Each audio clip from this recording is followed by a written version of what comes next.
Hi, I am Massimo Banzi and I like to make things. And welcome to another Arduino tutorial video. Today we're going to be building a theremin. The theremin is a musical instrument that produces different sounds depending on the position of the hands of the player around the instrument.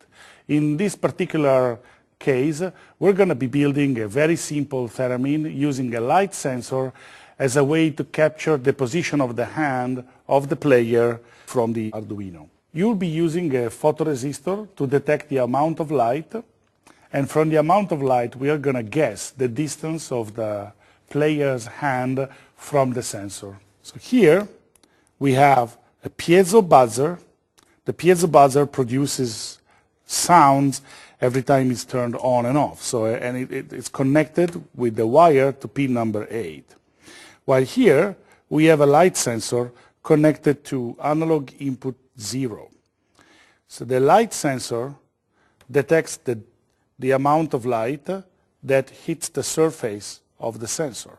So by moving the hand from the sensor, we reduce or increase the amount of light that hits the sensor, and in turn this information goes into the Arduino as a variation of voltage. In our code, we're going to use the variation of voltage to gauge the distance of the player's hand from the sensor, and we're going to map that to the appropriate values of sounds, and then we're going to drive the piezo capsule using the tone function in Arduino.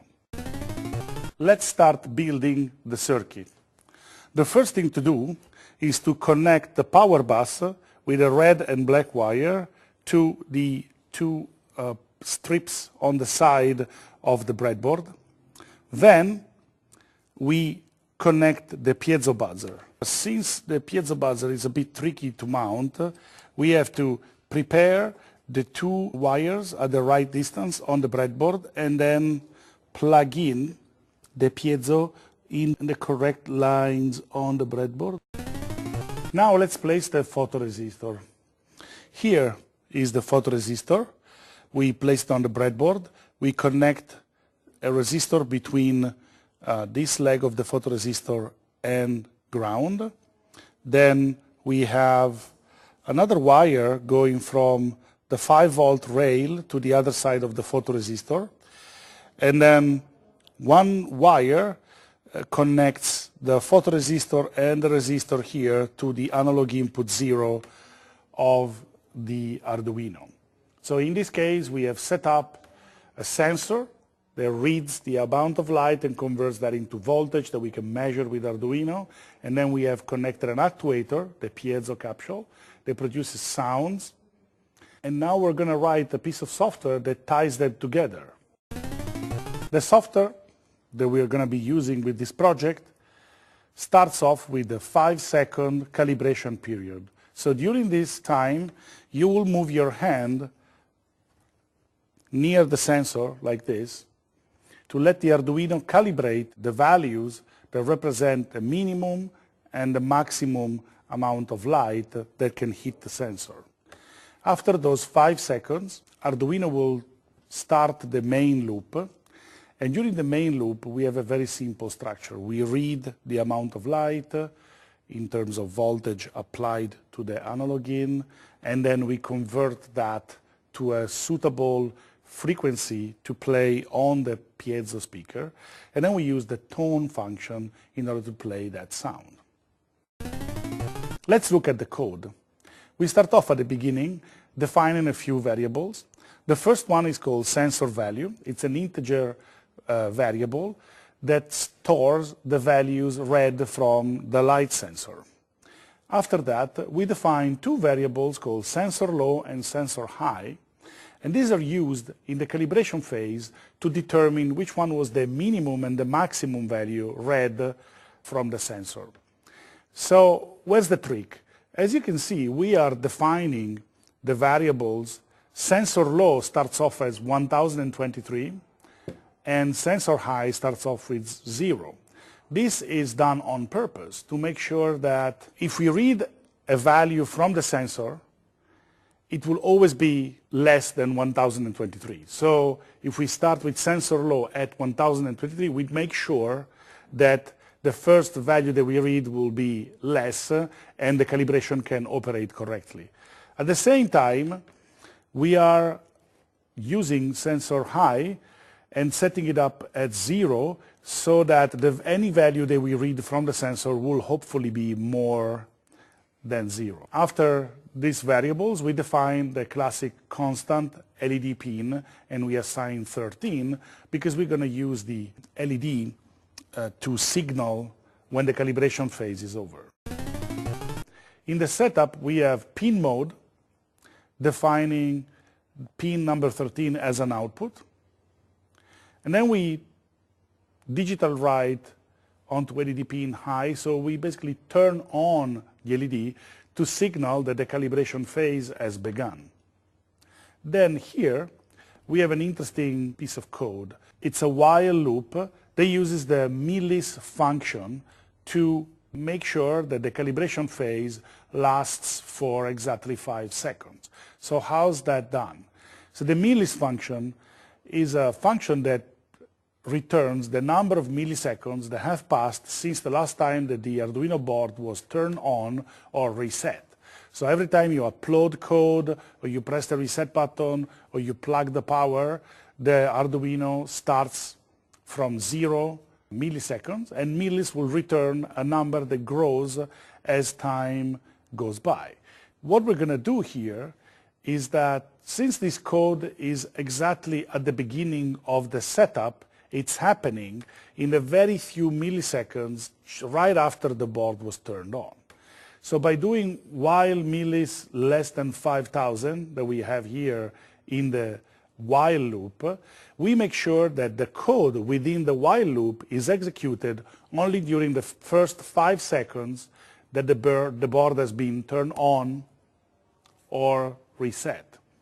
So what is happening here? So we read, through analog read, we read input 0, we place that into sensor value, and then with a very simple algorithm, we check if sensor value is more than sensor high, then we make sensor high equal to sensor value. So essentially, we are saying, is the value that I'm reading from the sensor right now higher than the highest value I have read until now? If that's the case, then that value becomes the highest value that we have read until now. The same thing we do for sensor value and sensor low. So again, we check if sensor value is less than sensor low, then sensor low becomes equal to sensor value. This code gets executed as many times as possible within the 5 seconds after the board was turned on or reset. So if I move my hand on the sensor like this during the first 5 seconds that the program has started, I basically let the light sensor experience all the possible values of minimum and maximum light. And after that, I come out of this calibration phase with the maximum and the minimum values stored in sensor low and sensor high. Then you can see here with digital write LED pin low, we are turning off the LED to signal that the calibration phase is over. And then the loop is very simple. During the loop, we read the analog input 0 and we store that into sensor value. Then we are going to use an interesting function called map, because we have a minimum and a maximum value that the sensor can read in the current light conditions, and then we have the minimum and maximum audio frequency that we want to play back. So instead of having to calculate manually the matching between those values and the frequency value that we want to play back on the piezo speaker, then what we're going to do, we're going to use this function called map. Map is very simple to use. We specify a value that we want to map. The first parameter is sensor value. Then 2 parameters follow sensor value. They determine which is the value range that the input value can have. So sensor low and sensor high determine this is the range of values that sensor value can assume. The last 2 parameters of the map function, they determine which is the output range that we expect from map. So very simply we say, this is a value. This value can be between a minimum and a maximum value, and depending on which value I am processing, I want to produce a value which is within this other range. So our aim is to basically say, for any value within sensor low and sensor high, we have to produce a number between 50 and 4,000 that represents the frequency of the audio signal we want to produce. The result of this calculation goes into the pitch variable. In the next line of code, you can see that tone is producing a sound on the piezo speaker connected to pin number 8, and the pitch is the value that we calculated previously using map, and then 20 is the duration of this sound. After this sound has been produced, we delay for 10 milliseconds, and then we continue. So now let's upload the code onto the board and see what happens. You can see that if you gauge your movement properly, you can produce a lot of different sounds.